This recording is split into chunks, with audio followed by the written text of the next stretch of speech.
Saudações camuflados, tudo bom com vocês? Comigo está ótimo. Sejam muito bem-vindos a mais um vídeo aqui no canal. E dessa vez, review da semana. Episódio que é sempre um quase lá. Mas calma, é um quase lá para a evolução do Sprigatito. A gente estava jogando possibilidade para o episódio dessa semana, mas não aconteceu. Preview da semana que vem já revela que sim, Sprigatito vai evoluir. A gente vai conversar sobre essas coisas amanhã. Hoje a gente vai conversar sobre o episódio e bora lá para mais uma review. Episódio interessante, coloca aí também um contexto, na minha opinião, que deve traçar o porquê foi decidido daqui para frente o fato de Lico, Roy e Dot irem pra Mesagoza. Pelo menos dá pra imaginar que esse possa ser o motivo. Bora lá então pra mais um vídeo. Deixa seu like, ele ajuda demais. O episódio começa com o Frid decidindo ir até, aquele local estranho que ele suspeita que seja o esconderijo dos exploradores. Isso já acontece no episódio passado, com ele se direcionando até lá. E quando ele tá se aproximando, ele percebe um cara estranho por ali, que a gente sabe que os únicos que poderiam identificar seriam a Lico, o Roy e a Dot. E, consequentemente, ele acaba pedindo para todo mundo se reunir lá no dirigível, porque ele tem umas imagens para mostrar pro pessoal. E aí a Lico, Roy, Dot confirmam que aquele é um explorador que ele acabou filmando com o Rotom-Phone. E ele estava entrando por ali naquele local, naquela torre. É muito interessante porque o Frid decide que o melhor é ir lá e ver o que está acontecendo. E eles lembram que a Sango disse algo como eles pretendem invocar o Rayquaza ou alguma coisa assim. Então eles acreditam que possa ter algum tipo de aparelho que eles queiram utilizar para chamar o Rayquaza. E aí o Frid decide que tem que ir lá para destruir esse aparelho, se existir, e dar um fim nessa situação. A Dot se compromete, inclusive, a criar algum dispositivo que possa dar algum tipo de curto-circuito em algum tipo de aparelho, etc. Então eles estão bolando um plano ali. A Lico e o Roy querem ir com o Frid, ele meio que fica assim relutante, mas ele decide que eles podem ir, enquanto os outros devem ficar no dirigível, porque o dirigível não é uma boa ideia ir até lá, porque eles podem, de alguma forma, serem avistados. Então o Frid decide ir de barco até ali, e nem de Charizard, para de fato não ser avistado. Então vai o Ludlow, a Lico, o Roy e o Frid. Bom, e aí eles usam o barquinho e vão até esse farol. É interessante que lá o Frid acaba acessando uma porta de entrada e acaba entrando, e os outros acabam ficando para trás. E lá ele encontra o Spinel. Ele fica feliz em ter encontrado com o Spinel finalmente, porque ele não tinha visto o rosto dele, só tinha ouvido a voz, porque ele lutou contra os Pokémon do Spinel, vamos dizer assim, com o Spinel à distância. E, consequentemente, o Spinel acaba falando pra ele que ele já esperava essas atitudes do Frid e encontrar por ali, ele. E aí o Frid até fala, então essas minhas ações já estavam dentro das suas expectativas. E ele até diz que, bom, a Sango fala demais, mas no final das contas era esperado que ele iria fazer isso. E aí a Lico e o Roy querem entrar a todo custo, mas o Frid, tenta despistar eles, na verdade. Não quer que eles acabem se envolvendo. Então ele pede para que eles se afastem e vão procurar em outro local, que ele tem coisas para fazer por ali. E o Ludlow acaba incentivando também Lico e Roy saírem, mesmo Lico e Roy ficando meio desconfiados. E aí eles acabam correndo para outro local para ver se eles encontram os exploradores por ali. É interessante também que foi citado que esse porto fica muito próximo à cidade de Levíncia. E isso vai justificar a aparição de um personagem já já. Do lado de fora desse local está a Agate, que está ali manipulando um aparelho. Na verdade, o Spinel acaba explicando, inclusive para o Frid, que esse aparelho que eles desenvolveram emitem os sons que o Terapagos faz ao chamar o Rayquaza. Então eles têm a expectativa de que, emitindo esses sons, o Rayquaza apareça e, consequentemente, eles pretendem capturar ele.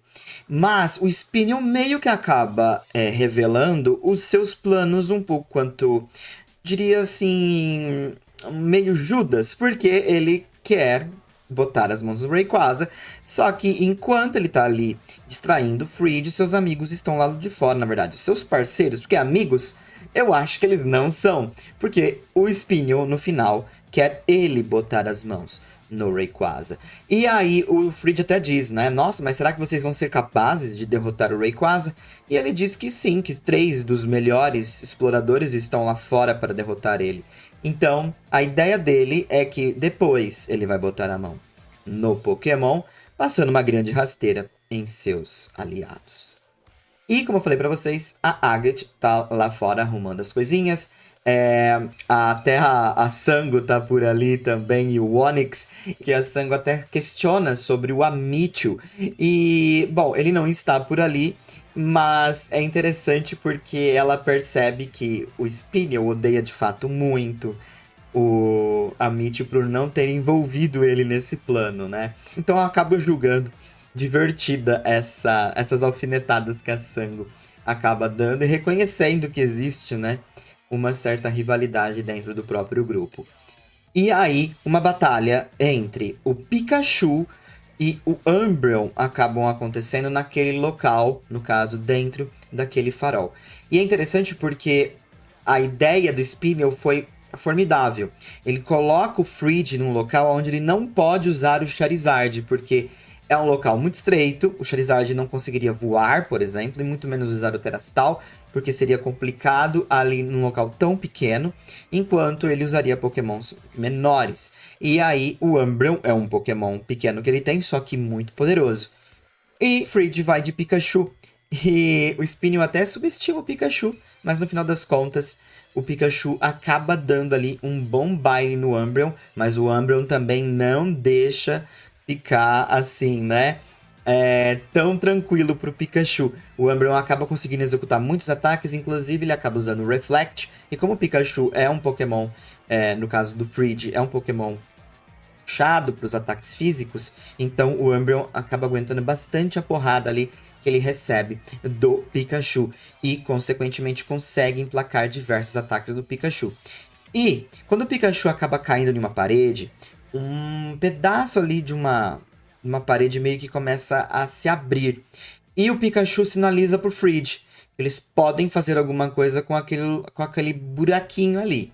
Será que eles estão pensando em fugir dali? Bom, é bem provável. Voltando pro lado de fora, bom, o aparelho está a todo vapor. E Liko e Roy e o Ludlow estão já bem distantes, um pouco ali do farol onde eles estavam. E eles olham pro céu porque alguma coisa estranha está acontecendo. E eles percebem que é o Rayquaza. O Rayquaza surgiu por ali.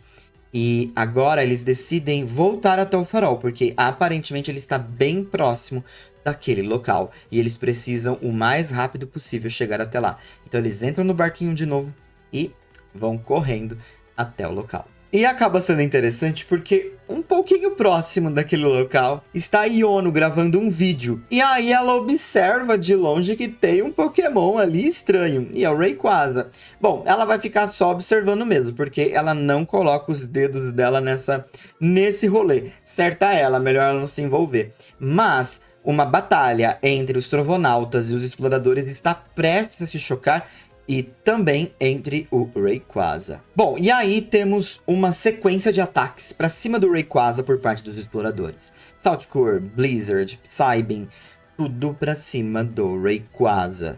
Pois é, os exploradores querem a todo custo derrotar esse Pokémon. Ao mesmo tempo, Liko, Roy e o Ludlow chegam até lá e percebem que, de fato, há uma máquina por ali a todo vapor funcionando. E a Liko acaba informando isso para Dot e para os outros Trovonautas. A Dot acaba, depois de ver, né, que provavelmente a Liko mandou informações sobre essa máquina para ela diz que terminou o dispositivo para, enfim, dar um curto ali no aparelho. Só que para esse dispositivo funcionar tem que estar próximo. Ou seja, a Dot vai ter que ir até lá. Ela olha para os Pokémon dela e diz, eu preciso ir até aí, até porque a Liko e o Roy também estão, então também irei. O Ludlow até se emociona e fala que vai levar ela, então, até lá, mesmo ele muito preocupado com isso. E aí, vamos lá então, Dot a caminho e junto com os Trovonautas para o local da batalha. Já dentro da sala com o Spinel e o Fridge, o Pikachu tá de todas as formas tentando derrotar o Umbreon. Só como eu falei pra vocês, esse Umbreon é duro na queda. Ele consegue basicamente bater de frente com o Pikachu tranquilamente. E aí o Fridge percebe que o Spinel, na verdade, está ganhando tempo com o Fridge ali, porque os Trovonautas estão sem o seu líder. Sendo assim, é importante que o Fridge fique por ali. E isso, assim, cai na cabeça do Fridge com uma luva. Então, o Pikachu acaba usando um Volt Tackle, que inicialmente parecia que ia até o Umbreon, mas ele faz um bate-volta com esse Volt Tackle e mira naquela pequena rachadura que foi ocasionada no começo dessa batalha. E aí o Fridge consegue escapar com o Pikachu e usar o Charizard para poder se aproximar do Rayquaza. Pois é, o Fridge e o Pikachu estavam bolando isso o tempo todo. E é bem interessante porque ele acaba utilizando, né, dos próprios poderes do Umbreon para, enfim, conseguir distrair ele e, consequentemente, conseguir fugir dali. Então, apesar do Spinel achar que estava o tempo todo enganando o Fridge, ganhando tempo com ele, quando o Fridge percebeu, já tinha sido assim há muito tempo e ele já estava bolando a fuga daquele local. Bom, os ataques continuam com tudo no Rayquaza por parte dos exploradores. E, consequentemente, a Agate vai jogar uma Ultra Ball para tentar capturar o Rayquaza. E o Roy e a Liko tentam fazer de tudo. Inclusive o nosso MVP aparece nesse episódio. O Waterel, que não aparecia há muito tempo e aparece por alguns segundos para salvar o dia, porque quando a Agate finalmente consegue jogar Pokébola, depois do Fuecoco, da Sprigatito, atrapalhar em toda a situação, o Waterel vem e se choca contra a Ultra Ball, arremessando a Ultra Ball contra, né, a Agate. Foi muito importante que isso acontecesse para que a Pokébola não fosse jogada no Rayquaza. Obviamente, tadinho do Waterel, né, acabou levando um Psybeam na cabeça ali do Medicham, mas no final das contas, o Roy consegue salvar o Waterel e o Waterel salvou o dia. Pequenos heróis fazem grandes feitos e não precisam ficar por tanto tempo aparecendo por aqui. Então, Waterel, você será lembrado.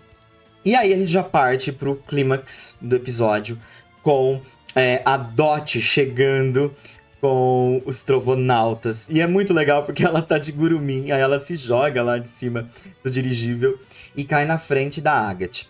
E aí, consequentemente, ela pega o Rotom-Phone, que vira ali um plugzinho na ponta, para encaixar no aparelho e sobrecarregar o aparelho. Enquanto o Quaxly e a Tinkatink acabam meio que tentando ali batalhar um pouquinho com o Medicham para ganhar tempo. E aí o aparelho é sobrecarregado e ela consegue destruir o aparelho. Mas as situações ainda estão acontecendo. A batalha está muito intensa, os ataques continuam com força no Rayquaza. O Fridge, inclusive, tenta fazer alguma coisa ali contra Sango, mas não adianta, porque o Rayquaza acaba resistindo a esses ataques e acaba, logo em seguida, usando um Draco Meteor, que acaba atingindo diversas coisas por ali e, inclusive, destruindo de uma vez por todas o aparelho que eles estavam usando para invocar o Rayquaza. Mas a Sango decide ir da melhor forma que ela pode ir. No ataque mais, vamos dizer assim, é tudo ou nada. E ela se joga com o Glalie e acaba pulando do Glalie e o Glalie pretende usar explosão. E nessa explosão, o Rayquaza acaba se chocando com o dirigível dos Trovonautas, que agora o dirigível está prestes a cair. Pois é, e o episódio termina com essa cena onde o dirigível está caindo. O que será que vai acontecer depois disso aqui? E o episódio termina. Olha, eu tô bem ansioso pro próximo episódio, porque o preview já nos indica ali, né? Uma solução ali, uma conclusão nesse arco. E provavelmente, como eu falei no começo desse review, a Lickoroy e a Dot devem ir para Mesagoza, da escola, por conta que o dirigível vai ficar meio que em pausa por um tempo, porque Bom, nossa querida Oreo vai precisar consertar esse dirigível. Então, enquanto eles consertam, eu acho que vai ser o momento ideal pra, né, rolar toda a situação para eles aprenderem mais coisas. Ainda mais porque no próximo episódio o Amityville deve aparecer e estrear o seu Terastal. Consequentemente, a gente acaba entendendo que Liko, Roy e Dot também vão atrás do Terastal para ter mais poder para lidar com os exploradores. É muito legal também que nesse episódio o Spinel acaba dizendo que aquelas crianças, elas não têm valor nenhum para os exploradores no quesito de, tipo assim, batalhas. Então eles estão subestimando muito ainda Liko, Roy e Dot, e com razão, porque eles ainda são muito fracos, e por isso que ele tinha interesse em despistar apenas o Frid, porque os outros não fariam, assim, grande coisa. Mas fizeram, porque eles podem não ser muito fortes, mas eles atrapalham. E Liko, Roy e Dot atrapalharam muito nesse episódio, estão de parabéns. Gostei muito da batalha do Pikachu e do Umbreon, eu sou muito suspeito pra dizer, porque eu sou um fã de Umbreon, então ver o Umbreon lutando com tanta garra e inclusive usando dos seus poderes para resistir, porque ele é um Pokémon que gosta, né, de resistir bastante aí a ataques, eu particularmente gostei do que eu vi aqui. Umbreon, pra mim, a batalha dele com o Pikachu foi sensacional. Eu estou vendo mais pelo ângulo de Umbreon versus Pikachu do que Pikachu versus Umbreon, se é que vocês me entendem. Mas o Pikachu lutou como o Pikachu sempre luta, né? Muito poderoso. Esse Pikachu é muito forte. Por se tratar de um Pikachu que bate 100% no lado físico, ele é um Pokémon muito interessante de acompanhar, porque ele tem uma força muito bruta. Enfim, não esperava menos de Pikachu e Frid, e recebemos exatamente o que esperávamos. Uma luta muito forte por parte do Pikachu. Gostei demais. Agora, vamos lá. Esse aparelho construído por eles, por emitir as ondas ali, né, sonoras do chamado do Terapagos, me impressionou bastante. Eu não esperava que seria um aparelho desses que eles iam montar. Esperava qualquer coisa, mas não um lance desse do Terapagos. Gostei, achei engenhoso e me pergunto se eles não vão usar isso mais uma vez. Se bem que eu acho que o Rayquaza já se tocou. Então talvez ele não apareça agora com qualquer onda sonora do Terapagos. Vamos ver, né? A gente precisa ainda do desfecho do próximo episódio. Mas fiquei meio assim. Ainda assim, um episódio interessante.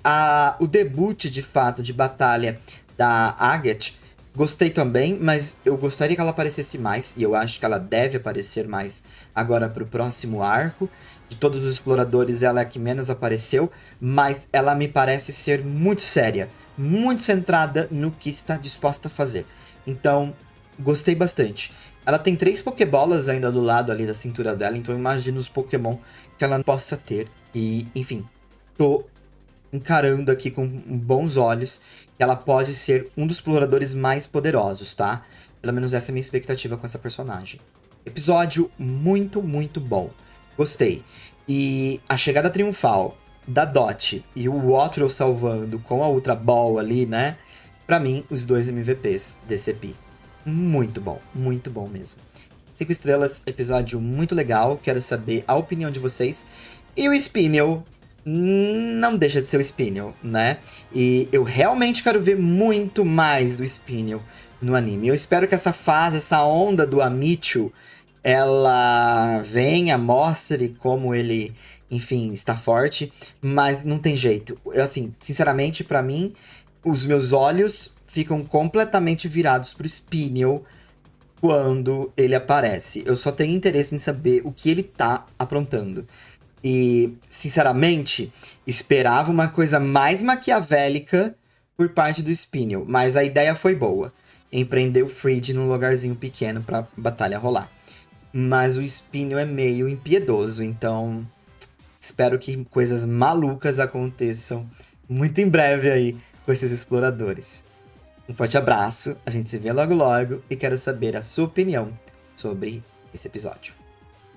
Fui!